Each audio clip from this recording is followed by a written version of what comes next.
Hello, veterinary friends. Welcome to the Veterinary Life Coach Podcast. Today, I have a special guest for you. Her name is Crystal Stokes, and she is the founder and managing director of Full Circle Lab. She's a former ER veterinary technician, a licensed psychotherapist, and a leadership performance coach. She founded Full Circle Lab to work directly with veterinary leaders to reduce turnover, prevent burnout, and improve the wellness of veterinary teams. So she's right up my alley, and I'm really excited to talk to her today. Welcome to the podcast, Crystal. Thanks so much, Julie. Happy to be here. Yeah, it's amazing to have you. So the first question I ask everyone is to tell me their veterinary story. And since you were a veterinary technician, I'm going to keep the veterinary part in there. So tell me how you got started in veterinary medicine and then where you went from there. Sure. Like many, I was a child who was obsessed with animals and wanted to be a veterinarian since as long as I could remember. I think in elementary school, they had us fill out a card where you write the top 3 things that you'd want to be when you grow up. And I had veterinarian, paleontologist, and archaeologist. So I was like, I love that. A nerdy, dorky kid. Yeah. I'd dig up stuff in the yard and hope it was a dinosaur bone. Sounds really cool. So I just had a family that was very supportive of my interest in animals and medicine. They'd buy me different types of books. So like anatomy books, supported all the National Geographic shows I wanted to watch. Just, we lived on kind of a accidental farm. And so we had animals of all types. I was comfortable with snakes all the way to large, wildlife.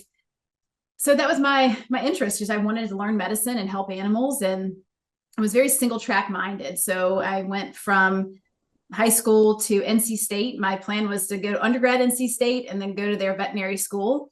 And immediately when I started my undergraduate journey, I also started working as a veterinary technician. Again, like I think many who are drawn to the medical profession, I was kind of a type A, burn the candle at both ends student. I was working nearly full-time hours and full-time load of school. I didn't want to accrue much debt. I was on my own, financially independent young adult. And so in kind of juggling these jobs, I went from working as a GP, tech assistant, then technician. And then my 3rd year, I went into overnight ER. Very, very excited about that position because I saw it as a real stepping stone to learning, broadening my skill set, being able to learn anesthesia, assist in more complex surgeries. Night shift is a whole other beast, as many of you listening know. Yeah, I worked ER for a little bit when I was in vet school, and it's a crazy way of practicing medicine. Yeah, it's a whole different world. And I think that still to this day, in the work that I do now, I gravitate towards working with ERs and specialty. I do enjoy the intensity of ER medicine. I think that it attracts a certain type of people. So I was, cut out for that, but I did not take into account, one, that I really wasn't sleeping because I was still in school full time. So I think my coping abilities were deteriorating over the course of a year. Right. I recognized in myself that I was having more and more difficulty with economic euthanasia. At first I was back in shock. Like, what? We're going to euthanize an animal that's perfectly salvageable? Like, right. Especially in ER, that happens a lot, doesn't it? Oh, many, many, many a night. Yes. Especially where I was in Raleigh. I think that the community often didn't have the financial resources, and pet insurance wasn't a thing back then, really. Like 20 years ago, we didn't do that. Right. It just wasn't part of the conversation. And the organization that I worked for, we didn't talk about these things. It was you just shut your mouth, you do what the doctor says, what the client wants, and you don't question it. We did not discuss payment options. There was none of that was an option. So it was simply a matter of like, do you want to admit your pet? It might be about $2,000, or we can euthanize and it's 70. It was that fast. So over the course of about a year, and I just felt something breaking inside of me. And I didn't have a support system around that. We didn't talk about these things. It's just kind of shoved the emotions down. Right. And I remember just this one night with one cat, and it was like I couldn't do it anymore. Like something in me just shattered. And I had this story in my head, like a voice that was saying, if you can't do this, then you don't have what it takes to be a veterinarian. You're done. And it was that quick, like a door shut in my mind. And I really had like a quarter life crisis at that point because I was 3 years plus in. You already had a lot invested into this. Yeah. And I had no backup plan. Like there's nothing I wanted to do. Right. This is all I wanted to do. And I now felt I didn't have the emotional capacity to do it. So Right. I didn't know. So I pivoted. I stayed on the pre-vet pre-med because of the combined track. Long story short, graduated, went to med school, dropped out of med school, wasn't for me, floundered, and was just kind of working and in this like state of, I don't know what the hell to do with my life. Like I have no direction. As a person who did not come from a family that believes in therapy, I eventually thought, maybe I'll try this therapy thing because I have exhausted all my other options. So I went to therapy with my tail between my legs and really feeling like, skeptical that this would help me at all. It seemed like a woo-woo, like astrology or something. Right. Right. But I'll say through the course of therapy, I really felt transformed in the way of like having a homecoming. I felt that as a child, I was very grounded in who I was and my connection to the earth, to the universe, to why I'm here on this planet, to my heart, into my body. Like I felt, real, like a real human. And I think that through the course of my educational experiences, I became more of like a Pinocchio, like a robot that was just there to like get a grade, do the job, make the money. And I lost a sense of who I was. I couldn't feel or hear what I wanted to be anymore. Right. So I think that was really beneficial for me. The therapeutic journey helped me kind of reawaken to who I felt I really was. And I found it so magical. Like I was, as a kid that loves to learn, I wanted to know, how did that therapist do that? Like, what was she saying and doing? What That was the magic? Because it feels like magic, right?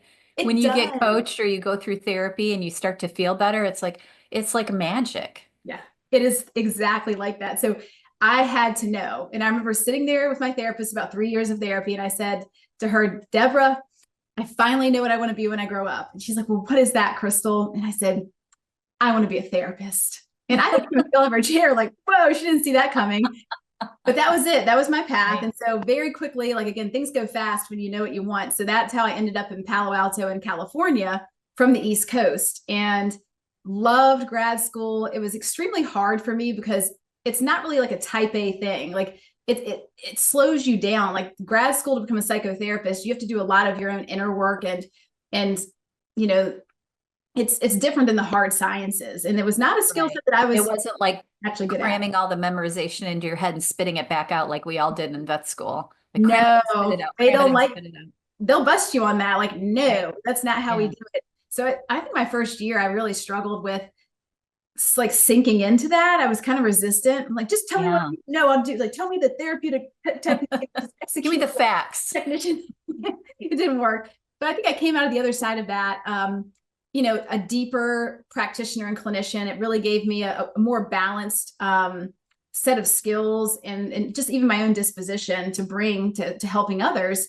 So as I started to enter the world as a therapist, definitely enjoyed working in the therapeutic scene. And I'll kind of just skip over that part because there's a lot of details of the different types of work that I've done as a therapist. But ultimately, I ended up gravitating more towards coaching because I liked working in the workplace. I liked working in organizations, and I loved leadership development. There was something about, first of all, meeting a leader. Most leaders are in a position where they don't really have a lot of support. Right. They've often been given a whole bunch of stuff to do that they've never really been taught to do. Like, hey, you're good at something. Let's promote you. Good Right. luck figuring it out. And then Yeah. to manage all these people that you may have been peers with, or it's rough being a leader. It's a lot on your shoulders. And I also find that by helping a leader develop and evolve, it has a ripple effect through the whole organization. So it really kind of gave me that sense of enjoyment of helping one person and knowing that it actually had a bigger impact than just that one. Right. So that's what kind of led me into The definition of leadership, right? 100%. Yeah. Yeah. So that's how I ended up kind of doing leadership development. But the way, I came back in the full circle journey is my story. And it's the story of many people. I came back to veterinary medicine. It was all accidentally. There was a veterinary suicide in town, and a hospital reached out to me following that, asking if I might be able to help their team. Right. Figure out like what went wrong here. How can we prevent this from happening? And as soon as I sort of turned my focus back to the veterinary industry, it had been probably 15 years since I had been in it. It was clear this is where I needed to be. It was, it all grew very organically and quickly. And I went from just me as a solo practitioner to having a team now of 7 other coaches on my team at Full Circle, just because there's that much need, as you know, as a coach, the need is enormous. There's more work than we can ever do. And it's been extremely fulfilling now to have that bigger impact by bringing on such talented coaches onto the team. So that's how back in veterinary medicine was just kind of a serendipitous, very unfortunate moment where my skill sets just happened to align with what they needed. Yeah. Well, sometimes I think the universe or God or whoever you believe in kind of does that for us, right? It kind of takes us through the turmoil and then puts us where we should be. Yeah. At least that's what I believe. Yeah. That feels true to me too. So talk a little bit to me about therapy, since you were a therapist, or are, I should say, and a coach. Talk to me a little bit about that and why it's so magic and why we fear it so much. Why does it take so much pain? Because it did for me to get a coach. I had to be in a lot of pain before I was like, yeah, I really need a therapist or a coach. I need something. Something's wrong with me. And I don't know how to fix it myself. I need to feel happier. I know. I mean, I was one of those people too. Yeah, we resist it. Absolutely. Partly, I don't know if I know the answer for sure, but I suspect that part of it could be cultural. I think that we are raised in a culture. I've lived abroad, and so I've seen different cultures. And I noticed that the United States, we're super individualistic and super independent. Like on a spectrum of 1 to 10, we're like a 12. Right. I think with that kind of rugged individualism comes a thought that we should be able to do everything on our own. We should be able to figure it out. We should be able to fix ourselves and feel better. And even the idea of fixing something, is that even an accurate way of looking at what's happening? Right. When I said it, it felt a little uncomfortable. It's like there's something wrong with me. I don't really believe that. I don't think there's anything wrong with any of us. Yeah. I think sometimes we just don't feel the way we want to feel and we need help getting there. Or we're not doing the things we want to do with our life and we need help getting there.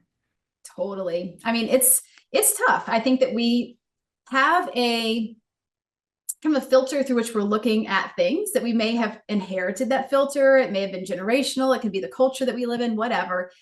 But that kind of clouds our ability to make decisions, or it affects how we make decisions. So I think being able to step aside from that and just say, hey, all judgments aside, is this something that I might have a curiosity about? I think just a little grain of curiosity is all it really takes to just try something out. Like, for instance, the first time I tried yoga, like in my mind, I was a hardcore athlete. Yoga was BS. Yoga's for wimpy people, yeah. And then I go to yoga and I'm like, holy moly, why didn't I do this years ago? So you can think about, there are plenty of examples in our life where we have probably had experience like that. Right. Just being open to it. I think another aspect is there is still a lingering kind of shame about having to go to therapy. I think the olden day therapy might have had a darker history. And now we look at therapy and coaching as very similar things. Like, you can go to therapy without having any diagnosis. You might not be diagnosable. There's nothing technically to treat, but you can go to therapy just to say, I just want a confidential space to work on things that are really personal and deep for me, or relational. Therapists are great at relational issues, examining things, taking them apart, and how luxurious it is to have a private space to do something like that. So we may also feel we don't deserve to have that kind of pampering. Like, it's kind of a privilege to be able to go to coaching or therapy. And one last thing I'll say is that I think if I had been approached in my 20s with an opportunity to see a coach, I probably would have done that more easily, because I think that coaching kind of is labeled as, like, you look at sports coaching. You want to get better playing tennis, you get a tennis coach. Right. That's easy. There's no shame in it. You're learning skills. And so I think when they think of like a life coach, oh, maybe I want to learn skills that help me with professional development or whatever. So in some ways, I think the barrier to entry for coaching is a little bit less, but it's still hard to say we need help. I think we are the helpers. I'm the one that helps you. I don't need help. That's also me. So I think there are a lot of barriers that may help, like, stop us from just taking the leap. Right. Well, and veterinarians are such high achieving, type A, confident people that I think it's very humbling to ask for help. And I think it's uncomfortable.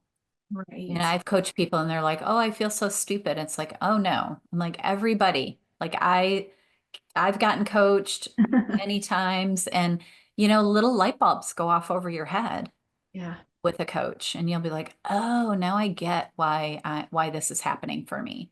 And now It's I know what I can do to dig my way out of it. absolutely. And I think another part too that I'd love for people to think about is that I can just, at least speaking from my own experience, both as a person who receives therapy and receives coaching and provides it, Right. it's a very special relationship. And Mm-hmm. sometimes we've gone through life, we may have never really had true trust, depending on how our childhood went or different types of relationships we've been through, or our own disposition to maybe be more of a loner. We may have never really had an opportunity to truly feel safe in a relationship. To this person is going to be honest with me. I can be exactly who I am in any condition in front of them, and they will Right. accept me. That is Right. rare. And I think that that's one of the most healing aspects, I can say, especially of therapy, is to have someone there that is genuinely there to have that unconditional positive regard for you and to provide true safety. Right. That's an amazing experience. And I think once we've experienced it, we then want that in our life. We want to, create that with other people. So humans are naturally a very social species. That's how we got here evolutionarily. We would not have survived if we were not in tribes. Right. We need to be connected. That's why we have like the loneliness pandemic. People that are not connecting with other humans are experiencing health issues. It's psychologically painful. So I think therapy and coaching can be a great way to help us learn how to connect with people, how to set healthier boundaries, how to communicate in ways that really allows us to have relationships that are nurturing and that flourish, whether it's professional or personal. That's part that probably people don't think about that much. We often think it's just for me, like I'm just going to therapy Right. to work on something, but it actually really transforms the way we relate, not just to ourselves, but to other people. Yeah, I think it absolutely, if you're growing and learning and becoming a better leader, becoming a better person, it absolutely rubs off on everyone else. Like they can see it. Yeah. There's been times when my kids will be like, Mom, you need to, go back to coaching, or you need to do something. Something's wrong with you. And I'm like, really? They're like, yeah, you just seem very stressed out. I'm like, oh, okay. Well, maybe I should go talk to my coach again and see what's going on. So I think people notice, and especially if you're in a leadership role, they know. Oh yeah. My team, Oh, if I walked in the door and I was having a bad day, like if my kids, there was something wrong with one of my kids or something, like they could tell the minute I walked in the door. They were mhm. like, uh-oh, don't go by anywhere near Dr. Capel. Something's wrong. I just had Because a conversation like similar to this with a veterinarian who I say, if you're a veterinarian in a hospital, you have a spotlight on you. You're in a leadership role, even if you're not labeled as a leader. You exactly, are. So know this, the right? spotlight's on you. And if you think that, well, I'm just not going to talk, I'm just going to get in, do my job, get out. People are reading your affect, They right? know. Are you Yeah, grumpy? They're going to notice. So you can't right, get away with it just by right. not talking. Yeah. And I'm a very chatty person. So the first minute that I was quiet, everybody was like, what's the matter? She's quiet. What's the matter? And I'd be like, I'm fine. I'm just like, I'm thinking about something. So, just give me a second and I'll come back. So I think that's a really good point, is just balancing out all the things that we have to deal with, and having a coach or a therapist is the way you do that. For sure. I really Very think that. helpful. Yeah. So talk to me a little bit about the whole you said you had a suicide in your town, and that's kind of what turned you back to vet med. Talk a little bit about that in vet med. I don't like to concentrate too much on it, but I've had a suicide, well, actually two, but I had a suicide in my family, so I know how it feels to lose someone like that. Talk about that a little bit, just to vet med in general, is how do we prevent that? You know, what I love exploring this because I think it is very complex. I think people always ask me when they hear about this, like the general population, they're like, what, veterinarians They don't understand, dying? right? Like, Yeah, they're how is that shocked. possible? Like, it seems like they think about like a pediatrician, right? Such a fun job. Yeah, you're holding babies all day, you're with puppies and kittens. And I say to them, just pause for a minute, really think about what a veterinarian does. Like, especially let's look at something like, ER. Think about what's admitted there. Is it a puppy and kitten kind of scenario? And they're like, they'd be sick every time, right? It's critical. Or it could also be in GP where you're seeing patients, yes, but imagine what their day is like. Like, just try to think about, what is a veterinarian really doing? And they're like, well, yeah, I see when I go in, I'll see kind of a nurse first, right? And then I'll get in with the doc, but they're often pretty rushed. They gotta, gotta get in, gotta get out. In and out. And the day might be very routine, or then they might say, somebody came in, they've been seeing the same patient for 15 years, and now it's time for them to, plan for euthanasia. So it's very emotional, because you've known this pet for many years of your career as a doctor. And now you're going to say goodbye, but you don't have time to really feel it, because you're going to get into the next room for another wellness check. So there's a lot of pressure. Just if you look at the pace of a day for veterinarians, they are exposed to stressful financial conversations that often are life and death. So you're putting a price tag on a life. Right. What if we had to do that as a human doctor? Oh, we got your kid here. Turns out they're really sick. You don't have any money? Yeah, I guess so. We get the road. And also in human medicine, the doctors aren't having the financial conversations typically, right? That's handled when you first check in or with your insurance. They might do a copay, but the doctor's not there to talk to you about money. That's a separate conversation. They wouldn't even know what to say. They're like, that's not my lane. We also, I think in the veterinary profession, we really deal a lot with the emotional aspect of what the pet parent, the client, is going through, as well as the team, right? So whatever we're experiencing there, the emotions are all over. They're big emotions. And I think that is also kind of unique to veterinary medicine, because we are dealing with life and death so often. Every day in a clinic, you're going to have a euthanasia, I'd say. I think it's rare not to have one. It's definitely an ER. They're going to have many, many euthanasias. Right. It's a compassionate thing to do, or for financial reasons. So I think that alone, just in a day in the life of a veterinarian is one factor. But then much broader, right? We have the fact that they may come out of school with a large burden of financial debt. They may get into a work situation where they signed a non-compete with a giant bonus to say, I get this big bonus, I'm going to pay off a lot of my student loan. They end up in a mill where I'm miserable at this job, but I can't leave because I'll lose my bonus. I have to pay it back. I also have a non-compete. So even if I left, I'd have to move really far away. I can't move my family. Yeah, they feel backed into a corner. So I think that when I've worked with people who were suicidal in the past, and even outside of veterinary medicine, there's often a theme of, I feel like I've exhausted all my options. I would keep living if I could see a pathway forward, but I am painted into a corner. This seems like the most compassionate option for myself. And often listen to a person's story about what's making them feel so stuck. It's completely relatable. Like, anybody put in that situation would feel like that is an option to consider. You're in immense pain. You might feel like there's no way out. And also veterinary professionals, me being one of them too, we feel deeply. Like, we're drawn to animals because we are empathic, because we are passionate, because we do care. So I think there's an element of, when you're a caring professional, you have a vision for how you wanted to provide that care. The reality of veterinary medicine may not match that vision. You might not get to nurture an animal. You might not get to go as slow as you wanted to. You might not get to provide the medicine you want to provide because you're financially limited. And I think that eats away at helpers who have a high bar of what they want to do and how they want to carry out their profession. And if they're constantly under that bar and just eating away, grinding, and not really getting the attention they need for their own self-care and balance in their life. Many veterinarians work an immense number of hours. When do they ever get to recharge and refuel? One last thing I'll say too, as a mental health care provider, taking care of just our basic needs is really important for maintaining mental health. So if we just have a line here, I'm just drawing a line across, for those listening, I'm just holding my hand up as like an average. This is your average baseline of existence, where you're eating, you're drinking, you're sleeping, you're getting some social contact, you're getting downtime, you're getting fun time, and you're working.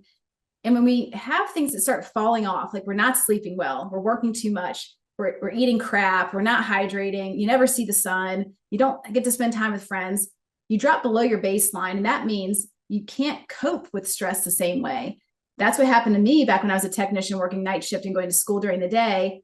My ability to cope with economic euthanasia dropped because I just wasn't sleeping and recovering. Right. So that's something to take into account when I'm working with someone who may be suicidal, is to really look at where are they at relative to their baseline, and is that affecting their ability to cope? Because when you can't cope, we make rash, maybe not the best decisions. We also are surrounded by drugs that could kill us easily. So that's easy access to lethal. Makes it easy, yeah. Is not a great recipe. Right.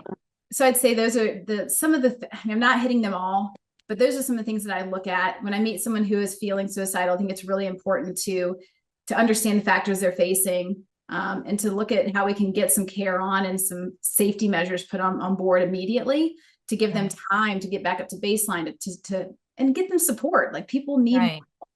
Yeah. And give them the idea that there are other ways out. Absolutely. And we're going to find them. One thing that I thought was, I'm not the person who came up with this. I don't know who it was, but when I heard it, I was like, God, that's genius. That would definitely land for me, which is, okay, if we die by suicide, that means we've killed off everything in our life. We'll never go to work again, right? You'll never have to pay a bill. You won't have to worry about the relationships in your life, like XYZ. All these things will die. So we can make a list of probably 50 things that die along with you, gone. Right. So we can ask, what if we just killed off a few of these things? Like, do you just need to quit your job and say, fuck it? Maybe, sorry, the language bomb, but really, is that right. to die? Or is there some element of, something else that's going on in your life? Is it the student debt that needs to die? What is it that if we could just kill off a few things, that'd be enough relief for you to feel like I actually want to keep living? That's an interesting question to consider. That's a really interesting way to look at it, isn't it? Mm-hmm. Because it's so true. It's the overwhelm that we feel. Mm-hmm. It's not everything. It's the combination of everything. For sure. Overwhelms us, right? It's a lot. Yeah. And that, in most cases, I think there are probably some outliers where maybe that's not the case. Because we do often, there can be mental health factors that are contributing that might skew those results. But I'd say if there's a bell curve, I think under that bell curve, it's often there's just too much. It's just too much negativity and pain relative to the input of support and positive, aspects that make your life worth living. Right. Have more of that in your life. Yeah. And actual techniques to give you the tools to work your way out of it. Exactly. Because sometimes we just don't see that. We just don't see the way out. Right. And that's where I think, like you said, like having a provider work with you that is skilled in that area, and also getting the team rallied. So, we need to look at this as a system-wide issue. It's not just one person. Oh, this is just you. What's going on in the system around, and how do we help make changes to support that person's well-being? Yeah. So that brings up the next question then, because you're talking about the system, and I'm assuming you're meaning overall veterinary medicine and the way we run it, the way the profession is run now. Because I started practicing more years ago than you did, and it didn't seem like we had as much of the overwhelm and the sheer numbers of people that were getting burned out that we do now. Mm-hmm. And I understand where some of that comes from, but let's talk a little bit about that. It's like, what is it about this time in vet med, and what can we change? I really don't know if I have the answers to that. Like I speculate all day, but there's so much data like to sort through. Like I get a little, if I start going down rabbit holes, right, I could just research for days and days and days on just one thing, because if I look at it really zooming out, like where are we at this time as a human race on the planet? What are we up to just as Americans? Yeah, there's a lot more. Yeah. There's a lot of volume, right? So everything it's like all the volume knobs have been turned up. When I was a kid, we didn't do much. Like you play outside in the dirt, play one sport, you're in a club, and you get to college. And it's like, the overachievers were the people like me that had like, some A's, but it wasn't much. Sports and yeah. And then you look at it now, like what kids are expected to do, like the volume's turned up on activity levels, on, we're constantly plugged into something, like, being online, there's a lot of stimulation. So, everything moves fast, things are bigger, we have powerful technologies. And with that, it's amazing. Like as technology has grown and our capabilities to do more medicine, to do things faster, to be more efficient, again, to the type A people, we're like, yes, we love it. However, it comes at a cost, because there's also a relational aspect to medicine, the caring component, the heart component, that doesn't really necessarily love the efficiency. It might love it in that you might get out of the office earlier, and then you can have that heart moment with your family and friends. But if you think about how many hours out of your life we work, it's a lot. That's part of why I'm so passionate about helping people in the career part of their pie chart, because we give so much to work. I want it to be something that gives back. I get so sad when I hear people say, I just get through the workday and I can't wait to get out so I can get home and have my real life. I'm like, no, Right. Right. You want that job to be, you want to have a passion for what you're doing. totally. So Yeah. that's a part, I do think that one element is just that things have shifted from how we run organizations, the pace that organizations move at. Of course, we could always talk about like the corporatization of medicine, which we've seen everywhere, bringing in private equity. Like there's a lot of talk about that. Right. I think with all these things, there are pros and cons to both. And it's more a matter of volume, how much or how little, and your disposition. There are some people that I think thrive in a corporate environment where it's really fast-paced medicine and get them in, get them out. You have a lot of different doctors and everything's just swirling around. Some people love it and thrive in it. Some people really need to be an old mom and pop practice where you can spend 30 minutes or 45 minutes with every single client. You know them for their whole life, generation after generation, and that's your jam. So I think that we really need to give veterinary professionals permission to look at where they want to be, and they might not know. So go to the buffet and test it out and try it, and technicians as well. Yeah. And CSR, giving yourself permission to explore. I think if we did more of that and we were honest with ourselves, I think the burnout rates could be better because we'd be able to, own our limitations and our dispositions. Like for me, I know that I do thrive in an ER type environment. I like the fast pace, the diversity, the pressure, the intensity, and then resting really hard. For me, just being in GP, it's almost like a burnout factor. It's just boring. Yeah. Some people get bored with GP. Yeah. Yeah. And other people are the exact opposite, or maybe working in a specialty where you don't have to interact with people much. You're more of a specialist, and like you're a surgeon that just gets in, does the surgery, gets out, and you don't really interact much with the client. Some people might love that, or like radiology, pathology, if you want to be behind the scenes more. So I think that is an important aspect that often gets missed, is we don't necessarily take time to figure out where we're going to thrive, and then be honest in pursuing that when you're looking for your next job. Because sometimes we get the dollar signs in our eyes where a certain position or with a certain company might look so good financially, but we know inside that might not be the right position for me because I don't like that kind of model. Well, then don't go work there, right? It's not going to be good for you. If you don't like working in corporations, then don't go there. The money is not worth it because you're not going to last. Right. So that's an element that I see is just poor fit is a big one. Yeah, I think that's huge. And I think there's a lot of the all or nothing thinking. It's like people go into veterinary medicine thinking they're going to be a small animal practitioner or whatever, and they try that for a year or two, and they're like, oh, this sucks, I'm out. And then they're just out. They think it's all of vet med. And when I talk to them, I'm like, oh no, there's so many other things you can do. Like, what did you think vet med was going to be? What was exciting about that? And then what do you like in the current job? What do you hate? And let's try to find all the likes and make a job into that. Because I've talked to so many veterinary professionals that have started their own thing. They love house calls, or they love ER, or they love large animals. It really doesn't matter, but it's not I did it for a year and now I hate my life and I'm going to go work at Walmart. It's really a thing. Like I can relate to that. I think that I've had people tell me that. I think I'm going to go to Walmart, or I want to be a dolphin trainer, or, they'll say something like that. And I'm like, yeah, that sounds really good on the surface, but let's think about what dolphin trainers actually do. Right. Oh, yeah. I know. It's so true. And I really appreciate like your description of how you work with clients to help slow it down and explore, like really, let's look at the things you loved and where those might exist in other aspects of veterinary medicine. Because I would say the same thing. If I had myself or someone like you to mentor me back when I recognized that I could not keep doing economic euthanasia, I am certain I would have stayed if I had just had someone say, you don't have to. Right. Absolutely. Here are many examples. I'm going to get you on the phone with this person. You talk to them. They've been through, here's what their clinic does. Like, to just know that there's a whole other world.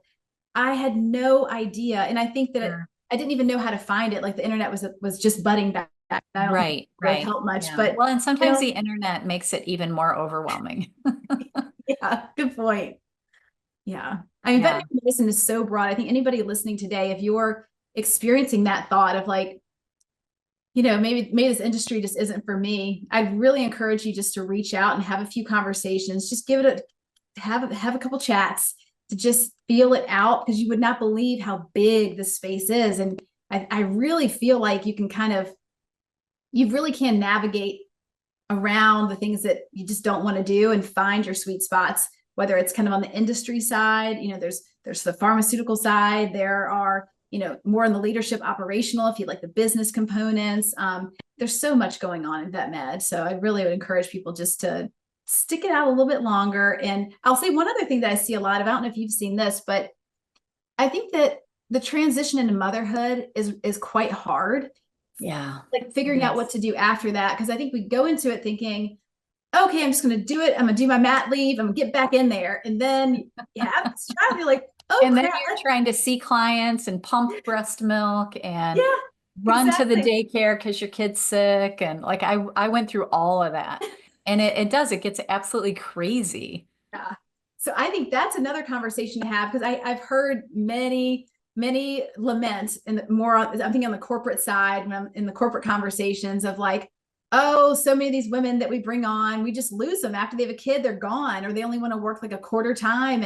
And like looking at the numbers, it does trend that way. Like Sure. Yeah. that a male would work compared to a female in the lifetime career of veterinary medicine is different. And Right. I think that we could definitely help with that is have those open conversations and be more creative in how we do support women in the workplace, instead of acting like it's not happening. Like, no, it's not happening. We'll just figure it out. No, it's happening. This is a reality, and we can do better. Because I definitely have, hospitals that I work with that are very pro family and supporting moms, and they come back full time because they know they have.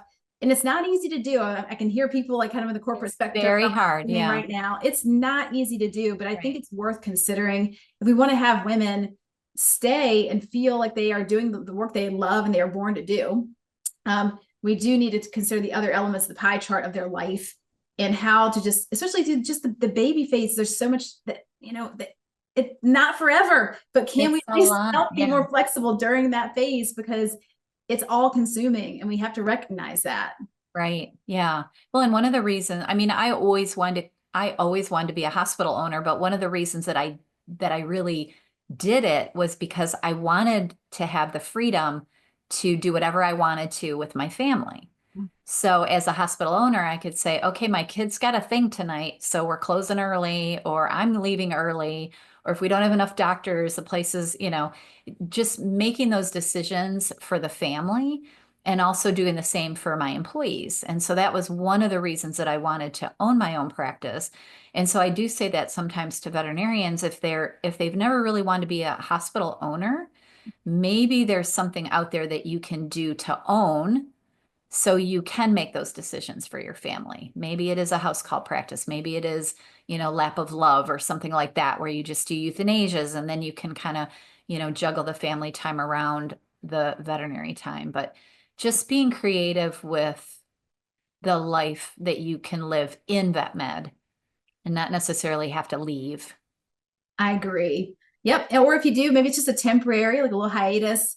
But that med will always welcome you back. That's absolutely positively for sure. Yeah. So tell me a little bit about leadership, because I think you work with a lot of leaders, and that you said that was one of the things that you like to do. Mm-hmm. Talk a little bit about that. Is what's important for veterinary leaders to know or do to make their hospitals better and their teams happier? Yeah. Leadership. Well, one thing I have to say it's a big subject, I know. Yeah, I think I might have my definition of leadership might be a little softer than the average bear. When I look at an organization, I'm looking for those budding leaders too. Like when I walk into a hospital, I'm meeting everybody. I'm not just thinking leaders are, the practice manager, the hospital administrator, the owners, the C-suite, whatever it may be. I'm also looking for, it's just that CSR that stands out. Like she's got something going on there, and her ears are perked up, and she's paying attention. Or that technician that you can tell she's like the super glue that holds the whole team together. And she might be a little understated. She doesn't stand out like a shiny star, but there's something there, like a gravity towards that person holds. So I'm looking at leaders like that as well. They're often these kind of subtle leaders that aren't yet named on paper, but they definitely are a leader. And and there are different kinds of leaders. Some are very the obvious, like, alpha leader that's on the top of the mountain, like dum, dum, dum, and they're bigger energy. Yeah. And they lead the way, and they rally the people, and they have, plans. And then you have the more like the subtle leaders that might lead from behind in a more supportive way, or from the side as like your friend and your coworker that's always, shoulder to shoulder in the trenches with you. So I'd say, first of all, you may be a leader and not even know it.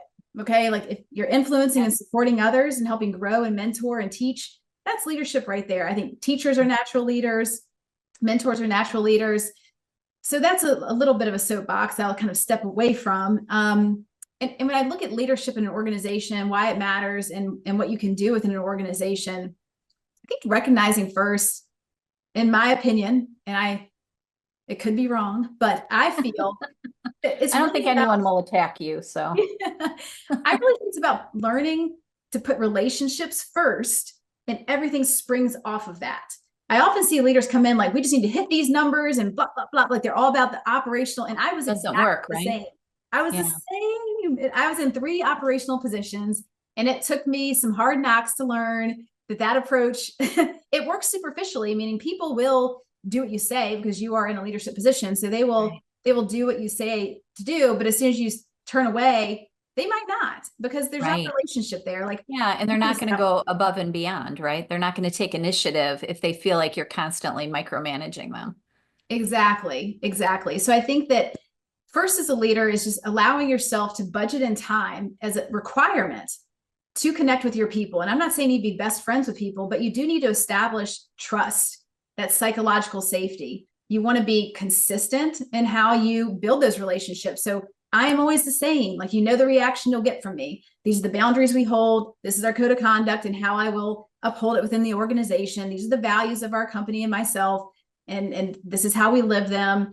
And if something goes wrong, I will have a quick conversation with you. Like, I won't let it linger. And just being very consistent in how you show up for your team, how you communicate with your team, what degree of authenticity you share with your team. Like, some people are more private than others, but just letting them know you and you knowing them, I think is fundamental for a leader. That is a part of your job description. It should be written in your job description, which is building those relationships is what makes everything else in your day easier. So all the other skills like delegating and time management, project management, and blah, blah, blah are built on that foundation of being able to build that trust with your team. So I think that's fundamental. We often kind of miss it, or we think about it like an afterthought. They need to go back and try and build it, which is perfectly fine. We can definitely do that. If you haven't done it yet, there's no time like the present. But I think that's of being an excellent leader is really with your team. Yeah. And some of that too is getting to know yourself and allowing the team to know you too.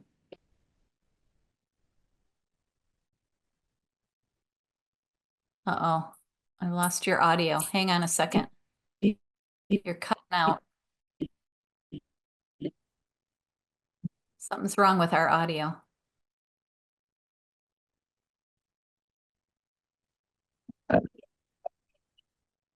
It sounds like something's wrong with your mic. Can you hear me okay? Yeah, I can't hear you at all now.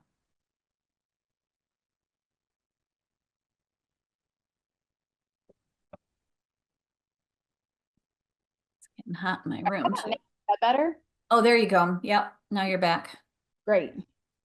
It's getting hot in my room, so I'm starting to sweat. It always gets hot in here in the afternoon. Let me close the blinds since the sun looks nice though. It's like such a pretty light. Yeah, it's the afternoon sun comes in this room and then I start to cook. Yeah. Okay, I'm sorry about that. So it's all good. I forget exactly where we were, so I'm gonna have to somehow figure this back out. Do you remember what you were saying? We were talking about leadership and the relational piece, like making sure you have strong relationships and a strong foundation of trust. Yes. And foremost, and then kind of building on that, everything else. Yeah, and I totally agree with that. And then I said something about getting to know yourself and getting to know your team. And I think that's what's really important. And the other thing I like that you said earlier was the fact that you can lead from anywhere, because I offer that to people a lot because they're like, well, I want to be a leader and I want a position of leadership. And I like to say to them, no, you can lead from right where you are now, and you can become a leader and learn how to be a leader before you even have a position that gives you that official, title of being a leader. Oh, that's great advice. Yeah, don't you agree? Yeah, definitely. So, what have I not asked you that I should? Another topic that we really love working on at Full Circle is retention, because I think it's such a big topic right now in Okay. veterinary Yeah, I medicine. love that. That's a big thing right now, isn't it? Mhm. Yeah, I mean, I was one that was not retained. Like, you could count me as a Right? person that had turned over and left Yeah, the industry, and how unfortunate that that could happen. sure. So that's primarily why we often get called into a hospital, is they are either they've already experienced turnover and they are like, whoa, we are so short staffed, what do we do? Or they're anticipating it, they're worried about it, they want to get ahead of it. Maybe they just did a transition of a buyout or something, and the people are talking and they're not happy, so what do we Yeah. do? So I love working on matters of turnover and retention. And I think that our secret sauce is simply that we don't have a canned way of going about it.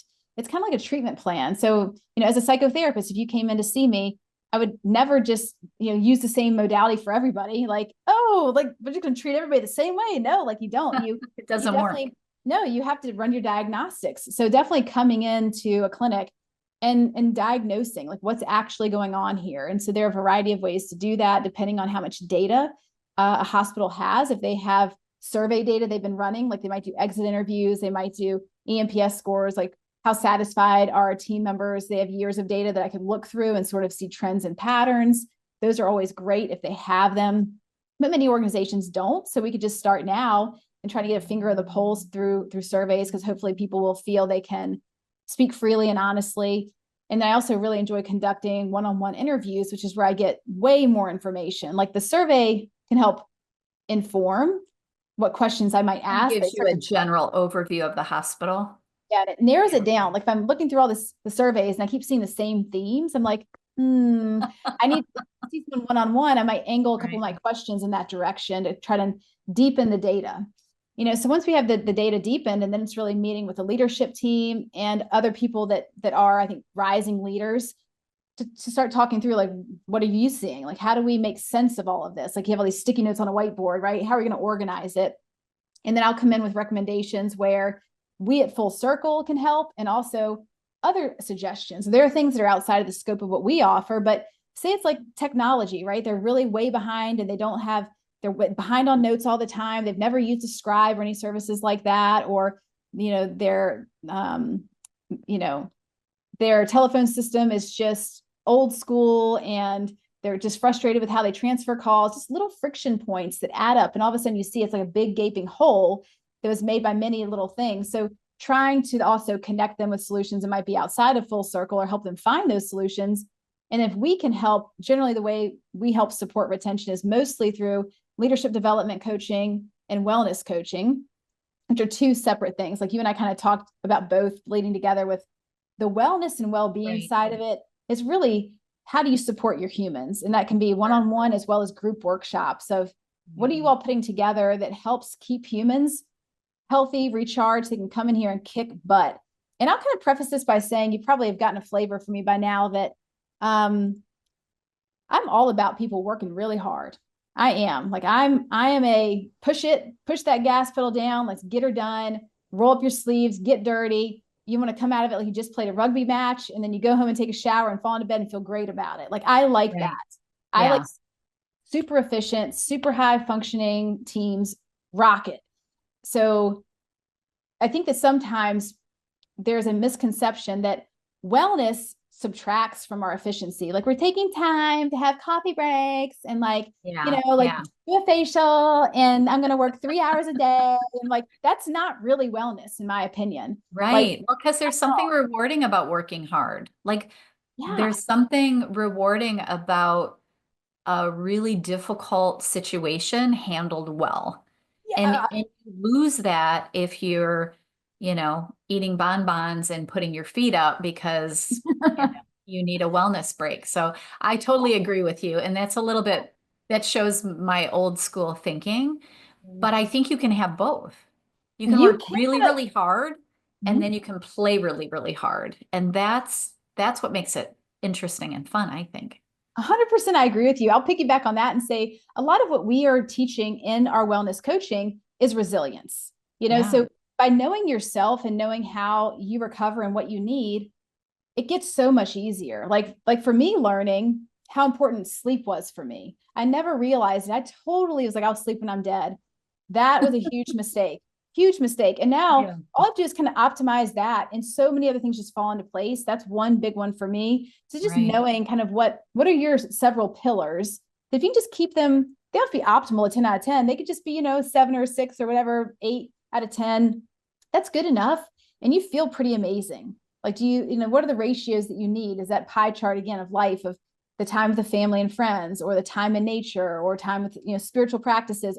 A big one that we work a lot on, though, which is behind the scenes, is how we are thinking in our own heads. That can be such a drain on our resources, on our energy, how we approach the day. So most of us in vet med have a pretty big inner critic that sits on our shoulder heavily. So we're slumped to one side, and it's constantly complaining about, you should have done this, and it's criticizing other people too. She sucks and you suck and everybody sucks, blah, blah, blah. That is something to recognize. And I think coaching as well as therapy can really help us separate the voice in our head from ourself and have more of an observer stance and say, is this way of thinking helping me? How do I want right, to approach this day? How am I setting boundaries for myself that help me maintain resilience and vigor and a great attitude that I feel good about? And how do I cope with the absolute, reality that there will be bad days, you will get sick, bad stuff will happen in your life. It's called life. It's like right, the weather. It will get right. rainy, it'll snow. Yeah, there's good and bad. Yeah, And both, if you didn't have the bad, you wouldn't know the good. Like all those like cliche things that we say are just absolute truth. they're true. I think that's a part of like learning, that's part of the development too. So part of that's woven into leadership development and wellness, they go hand in hand, right? We have to have our leaders be well and help, teach others how to maintain that wellness for performance. So both of those kind of coaching modalities are really focused on those things, knowing yourself as a leader and what you need in order to thrive so you can be there for your team consistently. And then, elements of things like communication. How are you communicating? Is it effective? How are you upholding and maintaining boundaries within the workplace? How are you managing time? How are you delegating? Do you have projects you have to manage? Are you organized? How do you organize all those things? So I think that when it comes down to how we at Full Circle help on the retention side, those are probably the two levers we pull on most heavily. And then trying to build the culture back up to have people believe in what they want to, the vision they have for their hospital, that it is possible. This is a journey we're all on together. So we come in, if you just had a huge turnover, a mass exodus, the story is dark. So if we were like Right. watching a movie, this is the point in the movie where everybody got killed and it's like, oh my gosh, like it's an Now apocalypse. we have to get to the happy ending. You want the phoenix to rise from the ashes. So what Right. will your phoenix story look like? What kind of talent do you want to attract to your team? Like, are you the kind of team that's more of like rough and tumble, shoot from the hip? You like to pick on each other and jab each other. You're the kind of silly, kind of like one hospital, they call themselves a dysfunctional family, but it really worked. Like they attracted Right. people that love that culture. Or are you more of like, very neat and orderly and kind of like, do things correctly, precise, controlled environment, more of like a surgical suite, for instance? And what kind of people do you want to attract for that? So creating the story and the narrative of what this hospital is and what it will be and helping hold them to that story is a lot of, I think, what my job specifically is, because I'll work with upper level leadership. And that to me is super fun because it's sort of like therapy when somebody comes into therapy, Yes. often in a dark place in their story. And I'm like, you're just like a quarter through the book, baby. Like you got a whole bunch of books to write. Like, what is it going to look like? And Right. who are you? What is your character in this story going to be? And who are the other Right. characters that you need to loop in to really make this story come to life? So that's part that I think I find so compelling and what I enjoy so much in our work at Full Circle. Yeah. I love that. I love that you talk about retention because not a lot of people do. And it's such a vital part of a healthy hospital. you have to see your people as individuals and work to make them better so they will stay. And Right. that was always a big focus of mine running my hospital. It was like, how do Mhm. I get each one of these people to where they want to be? It's And so then wonderful. and then together, right? You have to do it together. I imagine that was really rewarding for you. Oh yeah, I love that kind of thing because it's people don't understand how important that leadership piece is, and also the wellness piece to creating that culture that makes for a great hospital. And then the people that work there are happier, the clients are happier. You have less Oh, complaints, less, of once in a while somebody will get mad, but if the culture's good and everybody knows, how to make that client happy, then you can usually kind of tamp down all the negativity that vet med seems to attract. I totally agree. Like there's something about, have you heard of mirror neurons? Mirror neurons. I've So what heard that of mirroring. I don't know if yeah, that's the same. I think it's probably the same thing that's happening. Essentially, if I were to come onto this podcast right now, angry, my face shows anger, I'm like, posturing that way, you would start to feel that tension. I know. If I I'd be come like, in kind of subtle, like, yeah. If I come in yeah, more just like silly and soft, then you might start feeling a little silly and soft. Like we mirror off of each other. So right. if a client walks into a veterinary hospital where the CSR are over it, Yeah. they don't feel supported. They're up there on their little island. It's just Everybody's yelling at them. like, hey, what do you want? Basically, it's what their affect is saying. Their words are, how can I help you? But the Right. tone, the body language is, I really just wish you would leave. And Right. then as a client, you're like, yeah, I can dish that out. I'll give you something back. So that's a tone versus you come into a hospital where they truly feel like a team. They have each other's back. They enjoy being there, even through the hard days to some degree. You feel like a welcoming when you walk in the door. There's a warmth. And I also Right. think it's knowing having very consistent policies for how you work with clients, because absolutely, especially in the ER environment, you will definitely get very anxious, very scared. Some people show up with anger when they're scared or sad. You'll have Right. people that will fight with you about money, will fight with you about the wait time, that all sorts of things will happen. Sure. So if you have really, really consistent policies about how we de-escalate these situations, what is fireable when a client does this, you're out. If you threaten us, you're out, that sort of thing. The team will feel safer knowing these are the rules of how we interact in stressful situations. This is how we communicate effectively about things that are complicated or hard. And that goes a long way. We do a lot of training on de-escalating, working with challenging client situations, euthanasia, all of those topics where we're not taught to do this. Okay, we're taught to do medicine, or we just haven't been taught. So it's Yeah. not intuitive. In fact, it's the opposite of intuitive. When you're faced with that, most of us either freeze or we want to fight, flight, or Yep. freeze. Yep. It's that You're going to want Chihuahua to, brain, I call it. yeah. So that's not what we want to do. We have to work Right. through that initial fear response and get to the other side of excellent communication. So those things I think too really go a long way in just the enjoyment factor of work. Like sometimes people don't enjoy their job because they have never been empowered with the right skills to deal with the friction points they face every day. So of course they're not Right. going to enjoy it. That's rough. Right. Right. Yeah. Mhm. And if they can get to the conflict part of it and learn that there's fun in that and trying to, have that little kerfluffle with a client and then come out on the other side where everybody's happy. uh, Yeah. Thinking of it that way and learning how to steer the conversation that way is super rewarding. Oh, I love that you said that because it reminds me of the Gottmans, which are like world-renowned couples therapists. They have like the Gottman Lab, and I think they have a little mini love lab, is what they call it. And one of the tenets they talk a lot about is that the strongest couples are the ones that are good at having conflict and resolving it quickly. They said you'll have conflict throughout your whole relationship. You'll probably have the same conflicts over and over. Strong Right. couples just learn how to resolve them well. And so it's like completing the stress cycle. You go up, but you come back down and you come back down together. And that's normal. And that's Right. not supposed to be conflict free. That would be abnormal. We'd be worried about that because you're clearly not being honest and accurate with each other if you're not Right. conflict. So I think that you make a really good point there, that enjoyment of getting through conflict. You feel like you've climbed a mountain together, and it's really nice. Yeah, yeah. And it's possible. So any of you out there that say you hate conflict or you're not good at conflict, I hear that all the time. I don't like conflict. I'm not good at it. I said you can get good at it. It's a skill. It's like Yeah. leadership is a skill. Conflict is a skill. Communication is a skill. Like Hmm.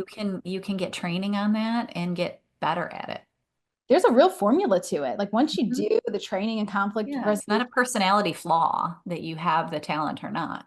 Right. Right? That's a great point. I wanted to Yeah. go back to one thing we were talking about earlier, just to make a note of it, because I think it's important for people to think about. We were talking about kind of like developing your team and trying to help. You had mentioned trying to help people really find their way to shine in that organization, and how you were Right. that with the people that were within your hospital. One other conversation that I find myself having, not that often, but I still think it warrants being mentioned, is sometimes knowing when it's time to part ways. The best Mm, place for you, it won't be yes. your happy place. It's like you have an amphibian in the desert.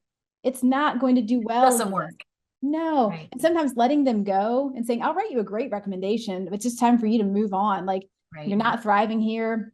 It's just not working out. Or it could also be this individual is has bad behaviors that have not improved with the PIP. So I won't write you a great recommendation, but I am still going to do the compassionate thing and let you move on. And it's Yes. also taking care of your team. So looking at that Yes. impact, if you weigh that person's impact on your team, is it net positive or negative? And trying to make a very I would say like a rational decision with this, because our heart often gets involved and we're like, oh, but we just want to keep trying. Sometimes Yeah, it's so we find hard. Or you that, want, you know that they have I used to think, oh, they have so much potential. If I could just get them to try harder to change, but sometimes you just can't. The people don't want to change or they don't get it and then you yeah. have to let them go. Yeah. So just giving ourselves permission to make that decision. And there are also stories of people who have left and come back, right? They might just need a walkabout. Like, hey, this might Yeah, not be the right time for you. It's okay. right. Like, go explore. The grass might be greener. And if it's not, like, come have a conversation again in a year or two, and we'll just see. Like that happens. So Yeah, don't get your feelings hurt if someone wants to leave you.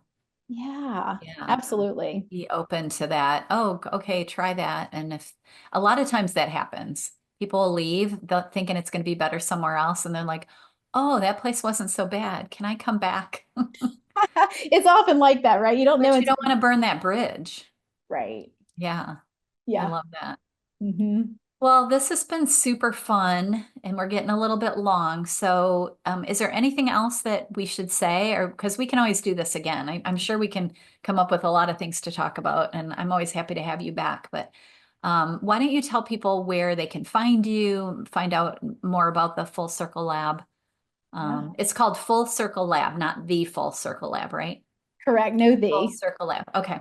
Got it. Yeah, absolutely. I think we did a great job covering. We could talk for hours and hours because we enjoy so many of the Because same. we're both in that kind of have the same jam, right? We both enjoy all this stuff. So I we're agree. excited. We want people to love vet med. Well, I do. That's my mission. I want people to love veterinary medicine and I want them to be happy. And basically that's what you're doing. Same thing. I say the same thing, like reconnecting with that passion that brought you Yeah, into it. That full right. circle thing. I always say we start at the top of the circle full of passion and love for medicine. Like, oh my gosh, we're on So fire. excited. And we Yeah, slide to the bottom of the circle where we either leave the industry or leave life. Those are, I think, not great options. So we want right. to keep people at the top of that circle. And I think that people that are out there like you that can help support them, Full Circle Lab as well. We do this with big hearts. We do this because we know it's possible. We want everybody to feel amazing in the work that they do. And even on the bad days, to know that it means something. So, it's okay to struggle, but I think that making sure that it's worth it and that we get our cups filled as well as the helpers. Somebody's also helping us. So yeah, the way you can find us at Full Circle Lab, you can just type it in really fullcirclelab.com and we'll pop right up. Crystal Stokes, if you Google me with the word veterinary, I pop up. I'm on LinkedIn. We're on Instagram. We're on Facebook. But I'd say the best place to find us is just fullcirclelab.com or LinkedIn. And on our webpage, there's a booking link where you can just book a free conversation. If you're like, hey, I have a question, like I just want to feel this thing out, you just click it. That goes straight to my calendar. I will schedule a Zoom session and just I'm always there, helpful. I like the free consultations of just seeing, is this something we can help you with, or can I point you in a direction of where to go if it's not us? So that's how you can find us. Yeah, and it's not scary at all. You're not scary at all, Nope, not me. right? Well, this has been really fun. I really appreciate it. We had a little bit of a issue in the middle with our sound, so I'm going to try to fix that and make Great. sure that it sounds okay when it comes out. But thank you so much for being here. It's been great. I really enjoyed having you. Everyone, this is Crystal Stokes, and go check her out at Full Circle Lab. And Thank if you you have so any much. questions, you can email me or email her, and we'll get it together for you. Thanks so much for having me on, Julie. It's All really right. fun. Have a beautiful week, everyone. Bye. Bye, Crystal.